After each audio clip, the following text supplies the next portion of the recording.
சப்பாணி மாடன் வரலாறு அத்தியாயம் 3. மயானக் கரையோரம் வந்த அவனால் அதற்கு மேல் ஓட முடியவில்லை. நெல்லி மரத்து மூட்டருகே விழுந்தவன் நிமிர்ந்து பார்த்தான். சற்று தொலைவில் சுடலை மாடன் வீற்றிருந்தார். அவர் சன்னதிக்கு சென்றால் ஊர்க்காரர்கள் எதுவும் செய்ய மாட்டார்கள் என்று எழுந்திருக்க முயன்றான். அதற்குள் ஒருவன் வீசிய கல்லொன்று அவனது தலையில் பட அவன் அப்படியே விழுந்தான். பின்னால் வந்தவர்கள் அவனை கண்டதுண்டமாக வெட்டினர். சிறிது நேர துடிப்பிற்கு பின் அவன் மூச்சு அடங்கியது.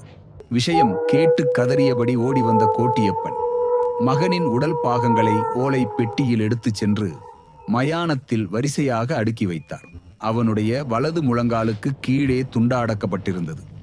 சண்டியர் மாதிரி இருந்த உன்ன ஊர்க்கார சண்டாளனுக சப்பானியா ஆக்கி போட்டானையா என்று அழுது புலம்பினாள் காளியம்மாள். சுடலை, நீ இருக்கது உண்மையா? என் மகன் உடலை எரிக்க மாட்டேன். இவனை இந்த நிலைமைக்கு ஆளாக்கினவங்களுக்கு காரியம் முடிஞ்ச பிறகுதான் இவனுக்கு அனல் மூட்டுவேன். உன் பார்வையில் இருக்கும் இந்த மையானத்தில் இவனை புதைக்கிறேன். இல்லை இல்லை, விதைக்கிறேன் என்று கூறி கதறினாள். பூதப்பாண்டி இறந்து 16வது நாள் பூதம் என்று அழைத்த ஊராருக்கு அவன் உண்மையிலே பூதமாகி போனான். அவனை முதலில் கண்டவர் அரிவாளால் வெட்டியவன், கடைசியாக கல்லெறிந்தவன். 3 பேரும் ரத்தம் வாந்தி எடுத்து மாண்டார்கள்.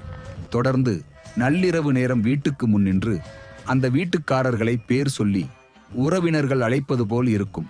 வெளியே வந்து பார்த்தால் யாரும் இருக்க மாட்டார்கள்.